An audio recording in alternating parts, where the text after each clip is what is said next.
Madam Speaker, I rise at this point in this present age, in this present day, in what could be one of the most essential, important, and defining moments of what the future of the Virgin Islands will become.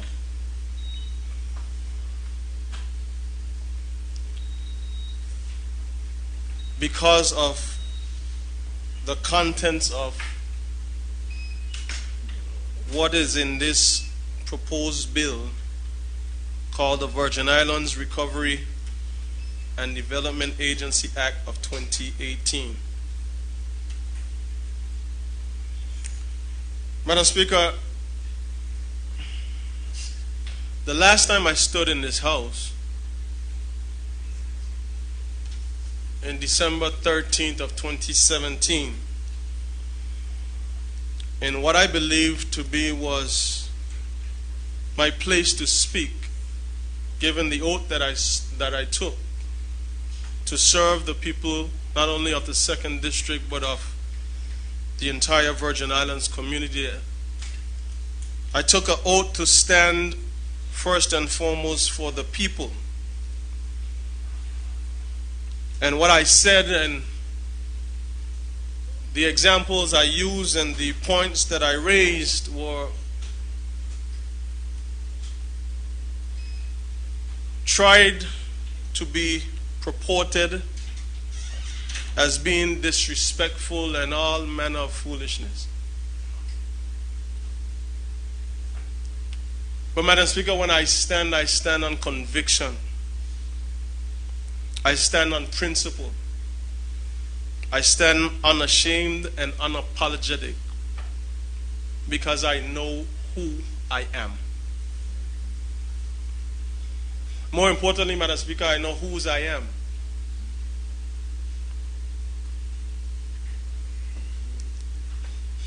So this point, and life is so funny, Madam Speaker, but I know God has a sense of humor. Because when I reflect over my life, hearing the stories that I've heard about how this territory, how these Virgin Islands came to be, and now looking at where I am today, having the ability, having the responsibility, Madam Speaker,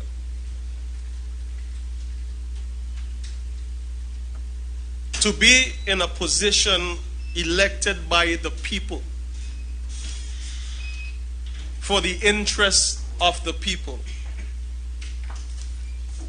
to be the voice of the people, Madam Speaker, to make decisions in the best interests of the people.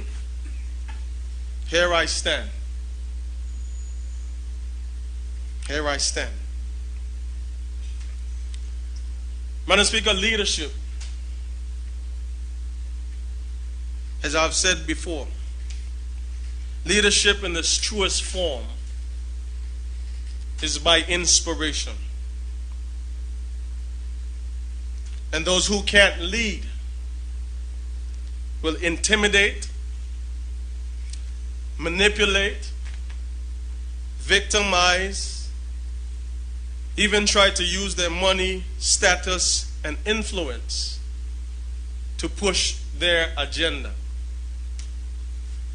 Madam Speaker, let it be known I have no other agenda, none whatsoever, but to serve the people of this territory with integrity, with honesty, and to the best of my ability.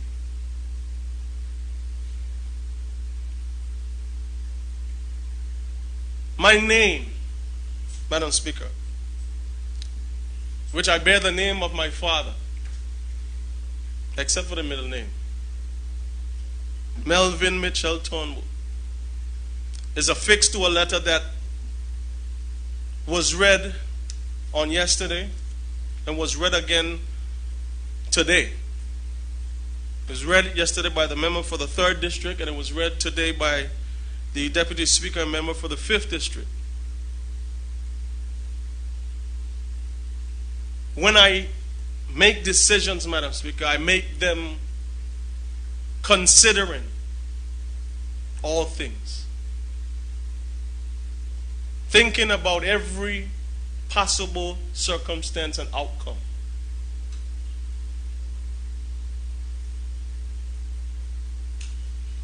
And when I make decisions, especially decisions that are far bigger than I am, for responsibility of a country, I take those things seriously, Madam Speaker. So I stand not in support of this Virgin Islands Recovery and Development Agency Act.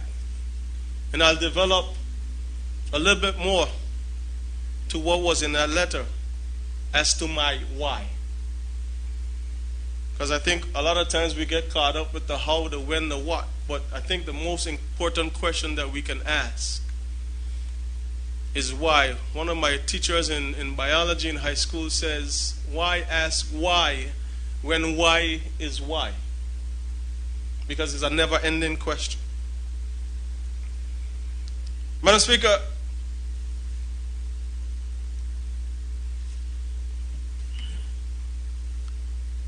I agree. I fully agree with the needs of the people in this territory. The people are hurting. The people are broken, have been broken. The people have been affected. The people have been affected. The territory has suffered a tremendous life-changing events from August and September of 2017. I stand on the side of people, always. I hear their concerns. I empathize with them. I sympathize with them. I feel their pain, Madam Speaker.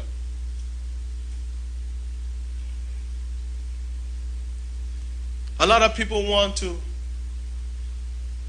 try to create this whole thing about your legacy.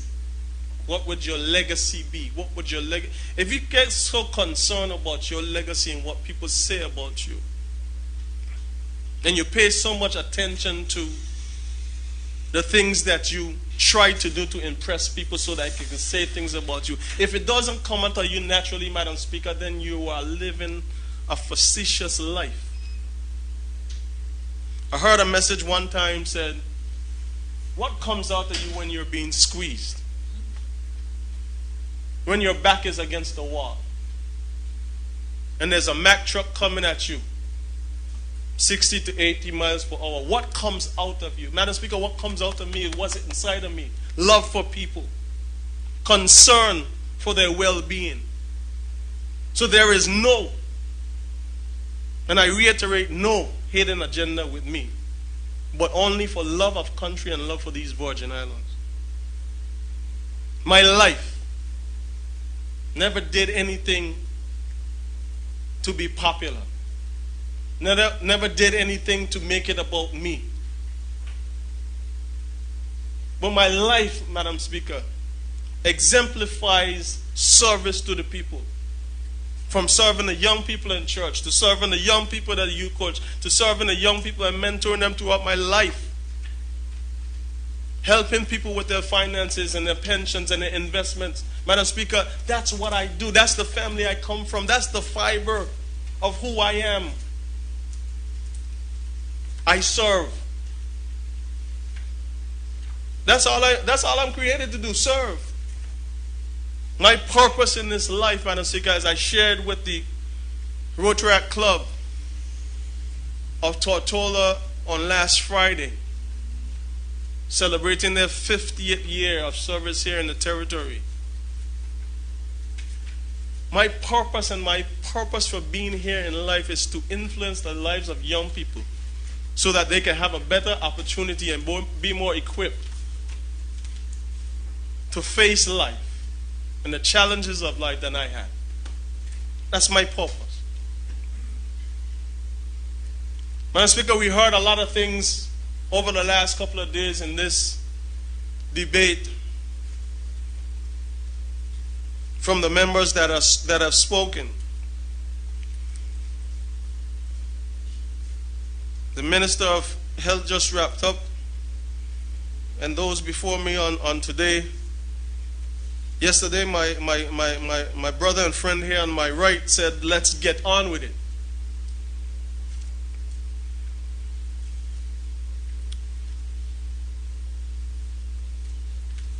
But here's my difficulty, Madam Speaker. My difficulty is, what are we getting on with? How did we arrive to this document before me today? Why, Madam Speaker, is this document before us today?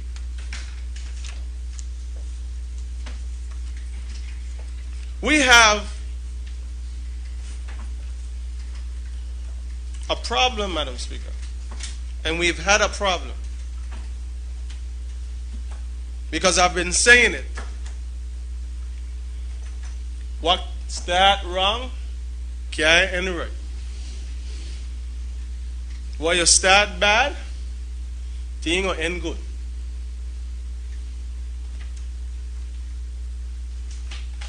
From the time that I spoke about us not rushing. The junior minister for tourism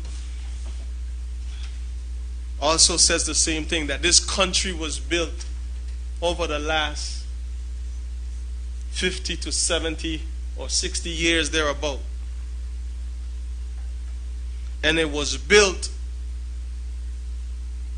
through sacrifice. It was built from a position of purpose. It was built by the people of this country.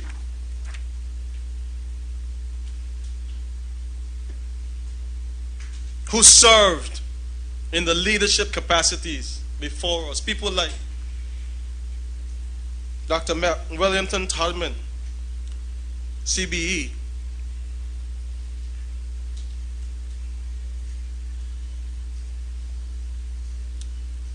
Mr. Edwin Harris Leonard, Honorable H. Lavity Stowe, Honorable Ivan Dawson, CBE, Terrence B. Letsom, Robinson O'Neill, Ralph T. O'Neill, Austin Henley, Prince Stowe, Cyril E. Robney,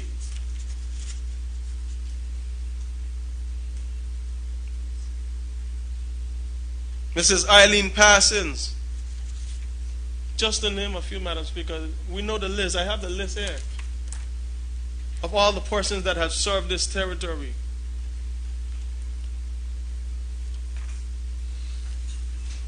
Honorable Omar Hodge, God rest his soul.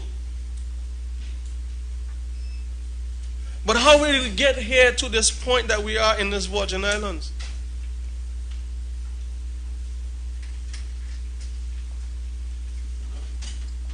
How did we get to this recovery agency?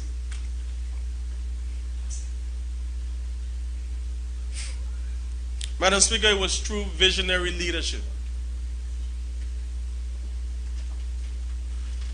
It was through visionary leadership that dictated a plan for this territory and where we wanted to go.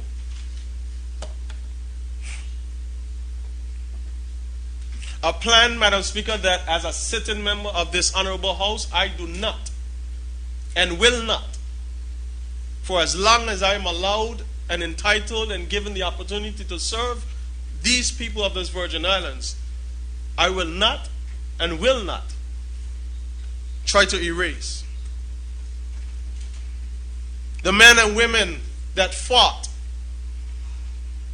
for our political advancement, for our constitutional advancement, for the development of this country, where persons like myself, Madam Speaker, could now stand. But before me, there were my parents, Reverend Dr. Melvin A. Turnbull and Marion Turnbull, who sacrificed their college education to take care of their family so that I could have an opportunity to go to college. But then I go beyond them. My maternal grandparents, Albert Klein, better known as a plumber. May Banks Klein, better known as Muddy. My paternal grandparents, Morris Mento M.T. Turnbull and Lillian Turnbull, who only had a church school education, Madam Speaker. And those of us that sit in this room, Madam Speaker, whether elected or not, if you would reflect that our foreparents, Madam Speaker, sacrificed. They did not have all the education. They did not have all the money. But what they had was a will and a trust and a steadfastness in God of where they wanted to be. Madam Speaker, I know without a shadow of a doubt that none of them were fearful, because fear is a reaction and courage is a decision. That's the words of Winston Churchill, Madam Speaker. I said it again. Fear is a reaction, but courage is a decision.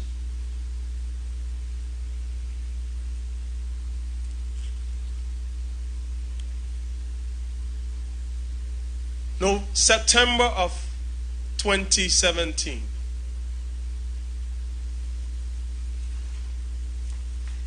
Change the lives of those of us who are still here on this side of the land of the living forever. It's be something we'll speak about for generations and be embedded in our minds and our hearts in the history.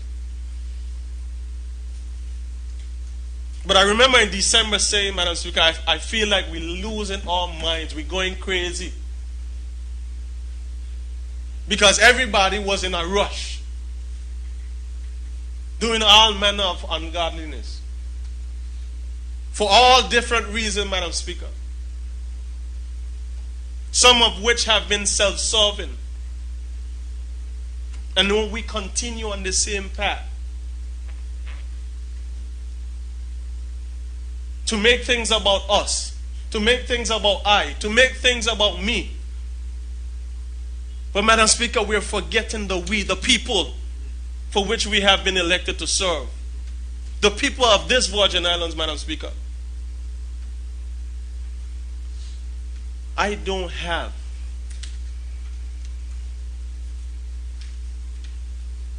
a fearful bone in my body. Not one. Not one, Madam Speaker.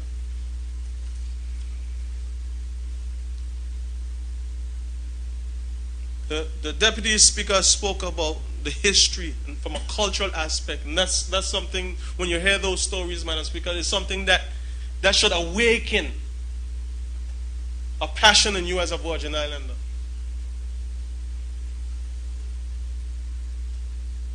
And understand from whence we came. How we got to this point. But what are we going to do now in this valley of decision? Madam Speaker, it looked like you were talking to my mind, because you quoted destiny, but that valley of decision, you know not the destiny of a next man. What are we going to do, Madam Speaker?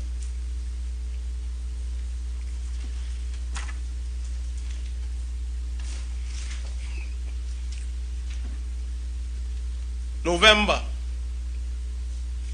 we started having presentations about a recovery plan. Let the record show, Madam Speaker, I worked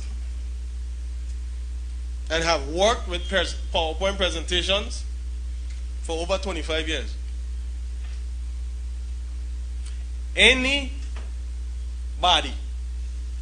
can do a PowerPoint presentation. When the initial proposed, I don't know what you call it, I don't know if it was a plan, but what was being proposed was presented to us, Madam Speaker. I asked one question. It sounds good, but please tell me what behind it. I want to know what back of it. Tell me what is tying us. What are the conditions of this thing that you're telling us? Because it sounds good. And that's usually what salespeople do. They sell you all a good pat. Tell me what the malfunction is. Tell me what the conditions is. Most of us, when we go and sign loans for mortgages and loans, we are quick in a hurry to sign because we are getting this loan, but the fine print. I'm always wanted to know what the fine print. I am a trained salesperson, so I understand it very well. I asked the question, Madam Speaker. It took just about 3.5 weeks back in November. After probing, asking, we need to know information. I need to understand what I am signing on to, or if I'm going to sign on, because I need to make an informed decision on behalf of the people who put me here. 3.5 weeks later, Madam Speaker, you ask the ministers, you can't get an answer. A document surfaced. The same document that was read yesterday, called a high-level framework.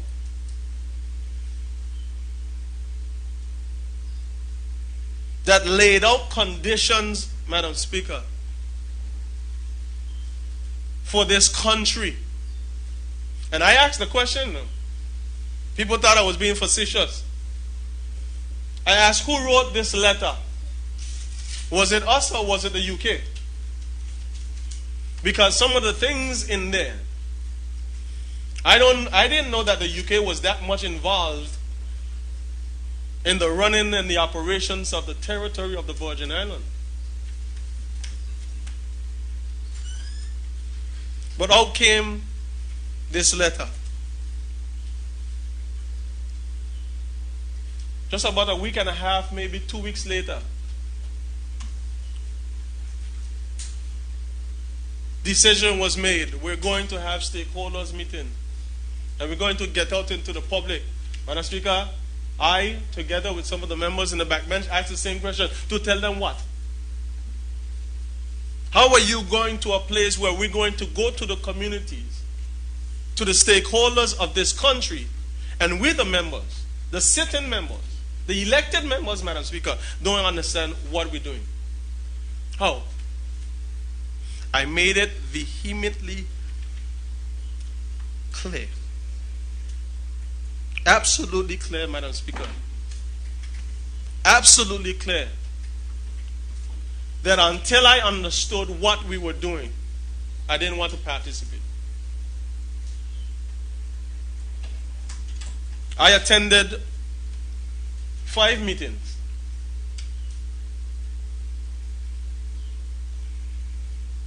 And I'm one of them that could stand and say, I don't recall the agency, the conditions, or even the ability to borrow this money and what that would entail being presented to any of the meetings I went, and I had 3 in my district. So when I got up to speak, I told my people one thing. Make sure you ask the questions. Because before we got to this stage, Madam Speaker, I was having community meetings. Make sure you ask the questions. But Madam Speaker, here we are today. With an act, with a legislation to come into force to be part of the laws of this territory. And we still don't understand. I can speak for me. I still don't understand, Madam Speaker, what I'm signing up to. But we're saying, Madam Speaker, in different forms, different ways, different manners, see the money. 300 million pounds. And our people, because they are vulnerable, because they are hurting, see it as if we are holding out on them from making a decision for their best interest. And Madam Speaker, I stand here to the people that know me and know what I stand for. That it is not that simple.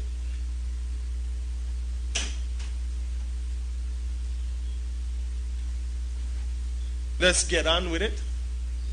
Free money. Madam Speaker, what name, so? What is the cost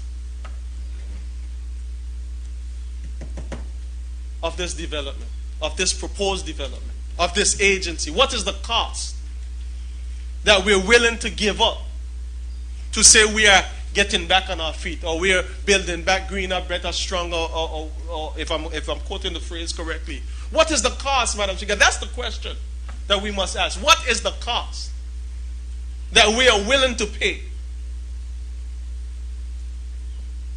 You're telling me, Madam Speaker, that we don't have the testicular fortitude, Madam Speaker, to stand up like our foreparents did, like the people that represented who are hanging above us, to stand up and build this country by our people, for our people, Madam Speaker? That's what we're saying to our people?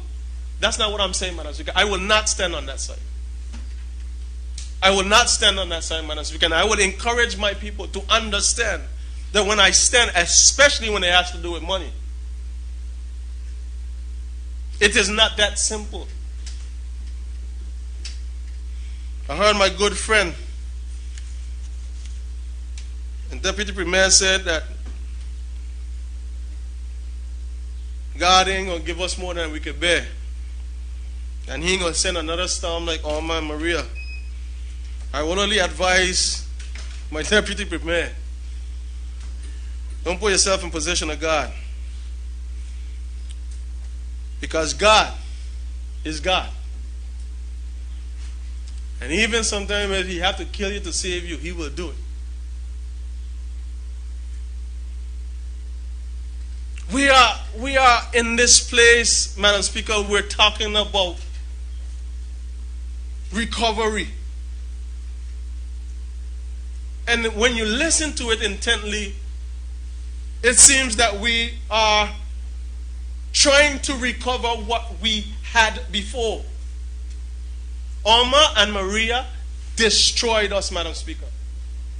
The visionary leaders before, we didn't know we were going to have this because it was their vision.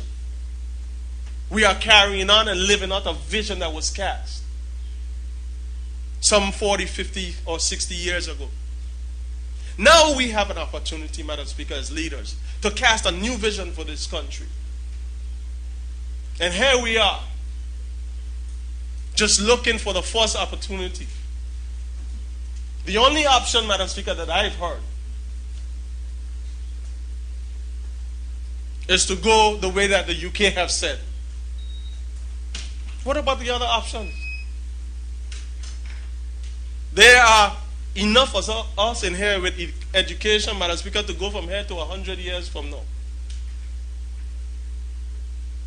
But we are on one track. One track. Everything else apparently or seems to be we have ruled out. Why? Madam Speaker, it's like going to a boat yard. You got a line of boats. All the same exact boat. The first one we see. That's the one we want. All the boats are the same.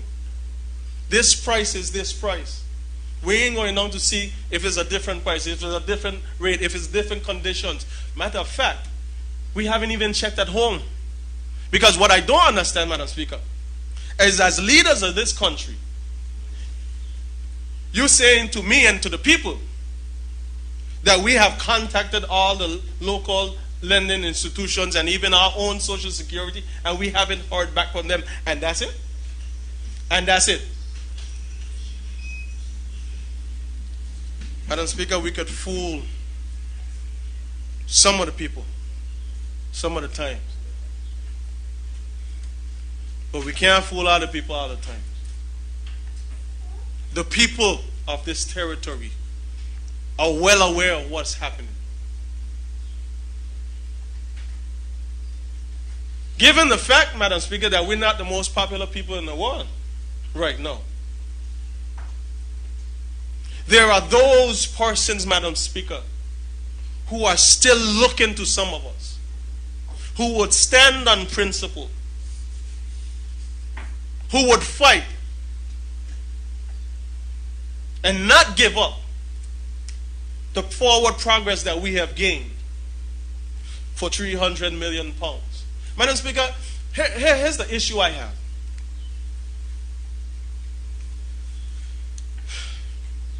If you're going to do something for me, and you have to tell every man jack about it, it wasn't for me, it was for you. So you keep it. If you're going to do something for me and say, Mitch, this is for you. This is to help you. And then come back and say, well, you can't do this with it, you can't do that with this. Madam Speaker, is it really for me or is it for you? We've heard the history. We've heard how we haven't been helped before. We heard how we haven't received any financial grants since 1972. Madam Speaker, I was born in 79.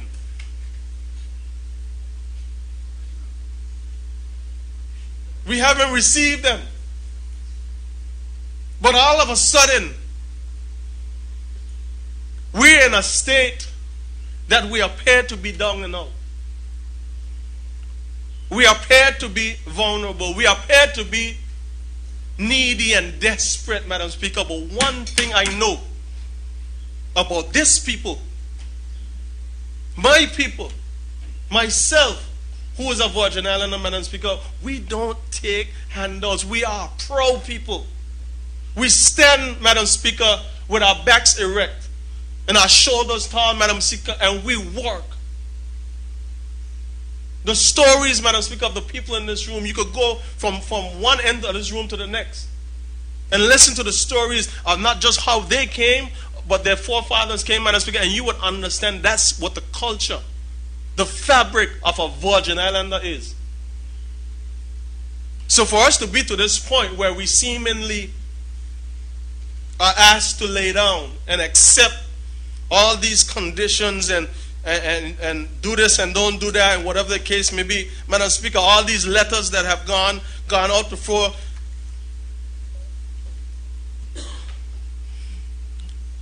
we're in Gehenna, Madam Speaker.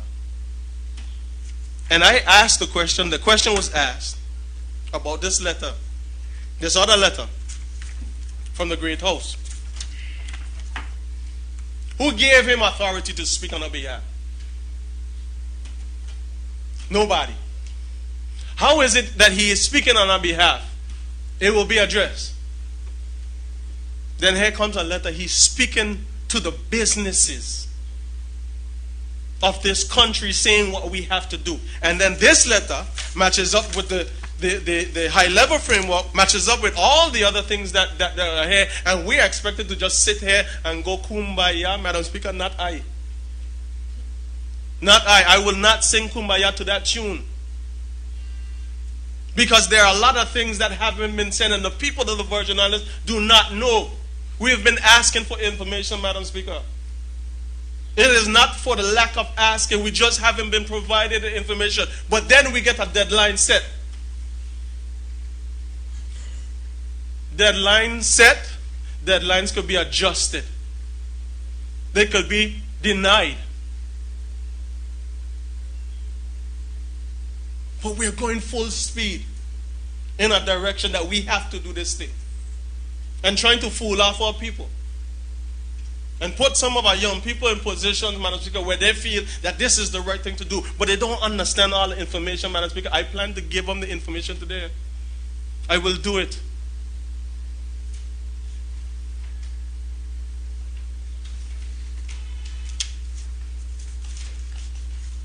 You telling me a board and an agency, Madam Speaker, if you go to the Act on page 3,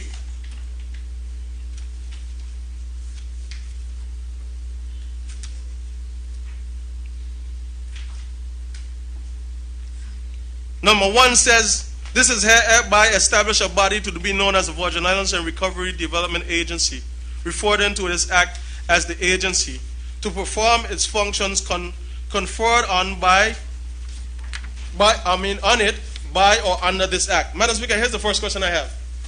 How big will this agency be? The second question, Madam Speaker, what will be the budget of this agency? What will it cost us? Madam Speaker, how many people would be in this agency?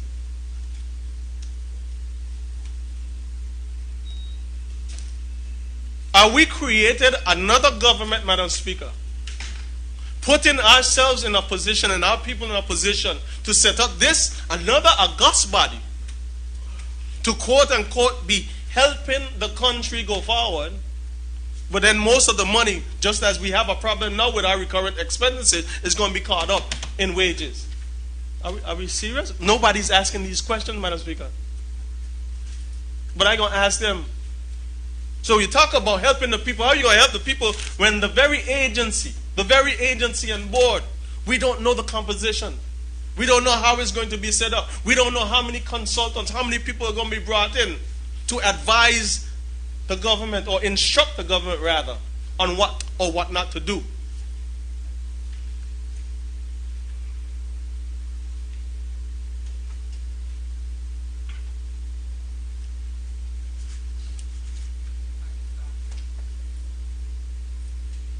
Then we talk about a body corporate.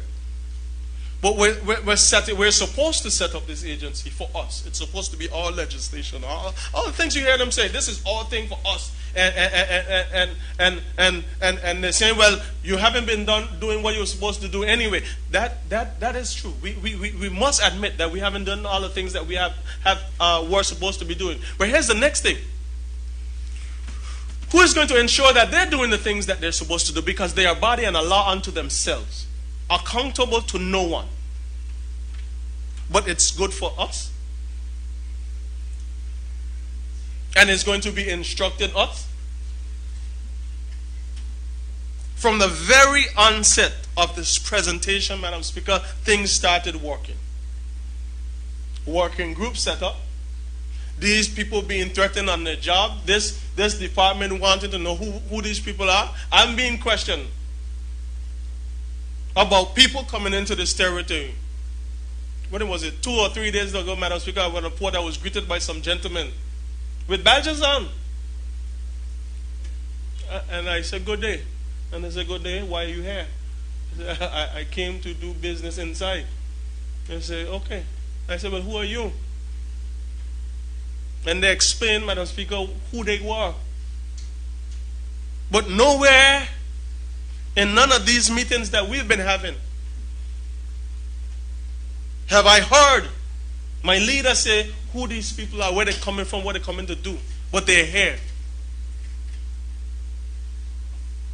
They're here, Madam Speaker.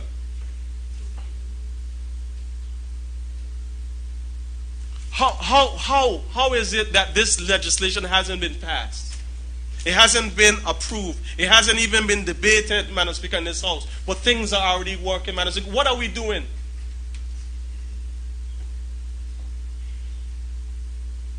What are we doing? Madam Speaker, I take this responsibility very seriously. What are we doing?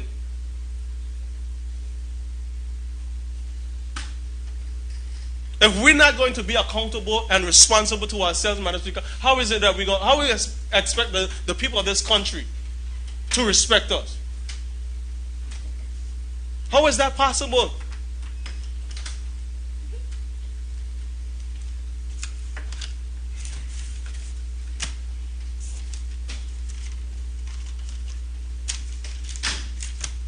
Madam Speaker,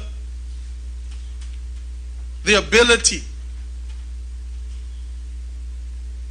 to exhaust all possibilities, Madam Speaker, and come up with a decision that we can all agree on, that's in the best interest for the people of this territory, Madam Speaker, is what we need to do. Exhaust all possibilities. And we haven't done that. We're getting information piecemeal, Madam Speaker. And then are expected to make a decision. That's not good governance. That's not in the best interest of our people.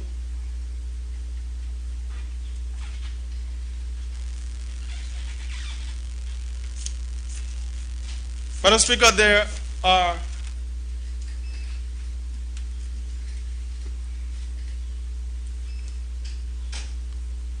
4 quadrants. 4 quadrants, Madam Speaker, of leadership. Of leadership.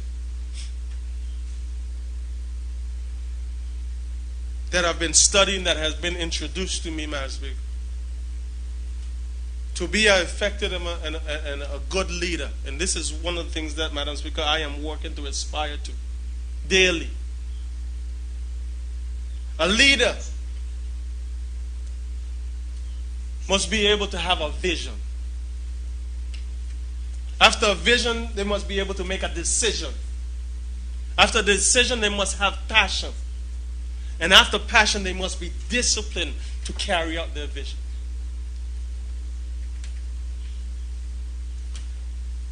This is what I want for this territory. That we make disciplined decisions for the passion and the well-being of the people of this territory. And we cast this vision for the Virgin Islands and the people therein for the next 50 to 60 years. Not 10 years down the road, Madam Speaker. That's not a vision. That's a short-term plan. Very short-sighted plan, if I might add. A vision that we cast for what this territory and this country will look like.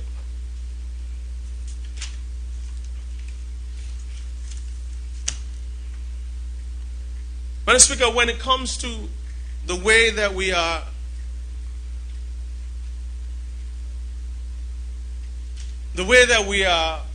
and have been training and educating, Madam Speaker, persons in this territory, I want to draw a reference. I wish that we, and every time I have the opportunity to speak to young people, I said, especially those that are graduating out of secondary education, I said, if you're going to college, I encourage you, if you can afford it, to take some time off this rock and get experience and exposure to something else. Because what happens, Madam Speaker, from the time I was a little boy, when we graduated high school, we were told to go look a job. We go into, most time, 9 times out of 10, the trust companies, and we go find a job. And most of us stay there 10, 15 years. But from my experience, Madam Speaker, and my exposure in this financial services sector, I want to point out something.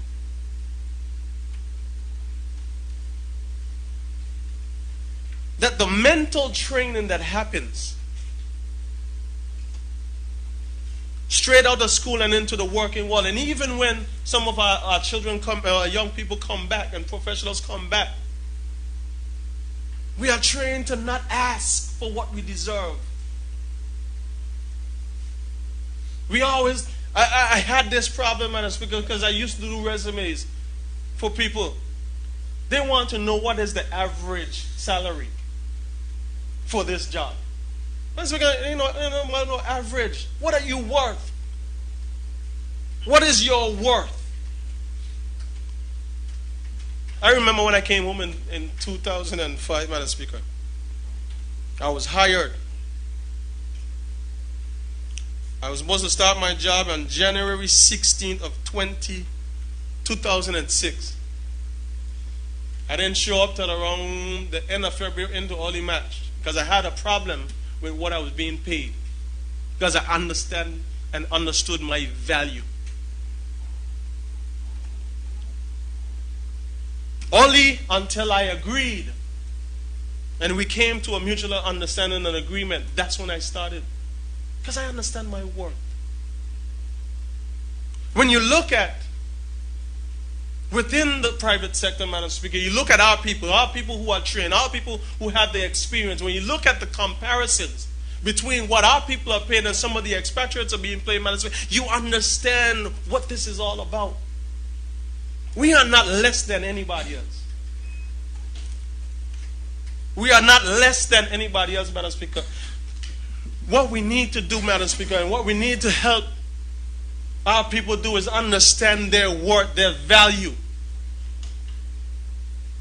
so that they can contribute to this territory. Madam Speaker, I said it and I will say it one more time. We have a level playing field.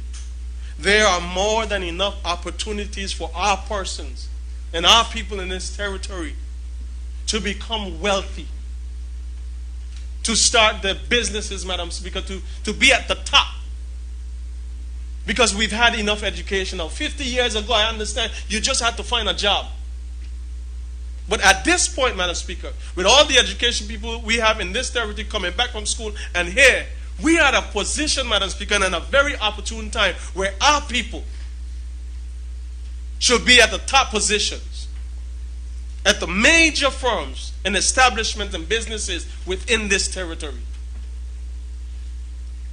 It's about your mindset, Madam Speaker. Whatever you give your attention to, the very spirit of that thing comes to live in you.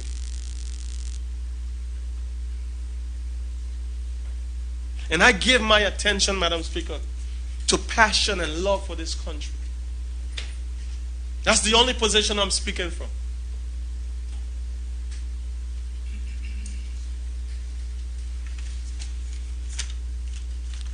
Madam Speaker, there is no way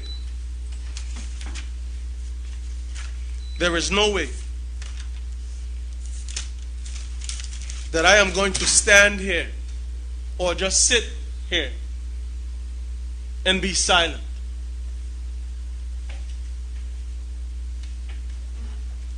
As an elected member in this honorable house, as a person who has the responsibility for people, I stand here, Madam Speaker, to let you know and the people know that I don't agree with this agency, and I believe that until we have exhausted all other possibilities to be able to build back this country and this territory that we love, starting first with home, that we move in that direction, Madam Speaker.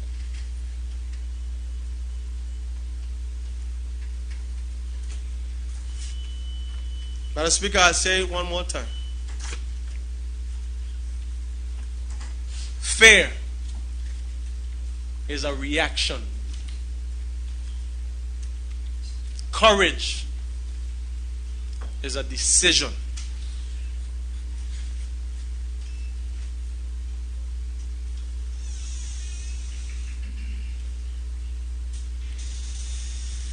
The opportunity that I am given to stand before this honorable house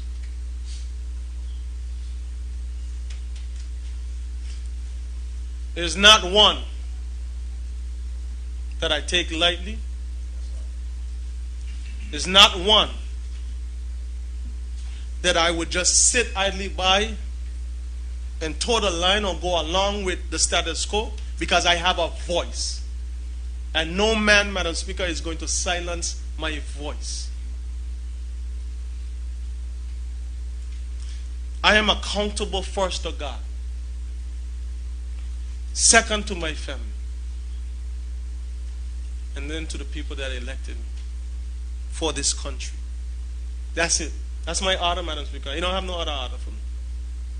God, family, and the people I serve. But let it be known that the information that we need to make an informed decision has not been presented to us. In totality, we have not been able to have a proper discussion about what is supposed to take place and, again, the why. And therefore, Madam Speaker, I have no choice but to not support it until we change the way we are doing things. We continue to act like we were acting before Irma Maria. I think for a week or two we started to get a little sense. Now we're going back to the same nonsense. Madam Speaker, I stand with my other colleagues whose names are affixed to that letter. And I do not support this bill. Thank you, Madam Speaker.